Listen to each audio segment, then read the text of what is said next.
All right, thank you guys everyone for being here today. This is for the release of our Auto Pump Classic Series for this Friday, May 15th. This is a project that has been brainstormed for a very long time, but finally came to fruition. So I'd like to take a second and give a round of applause for everybody that's been involved in this launch.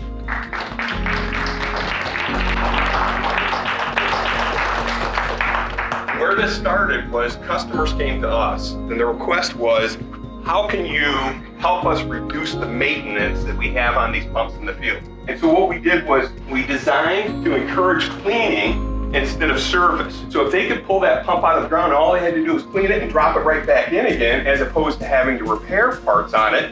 It's a much quicker process. They keep the pump running, it stays down there. The numbers here, we sold 50 pumps during our pre-launch, offered it to a handful of our customers, and they've started to buy.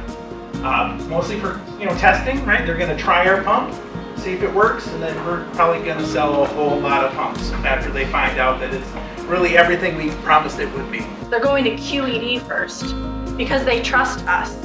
They trust that we are the experts, and they see value in that.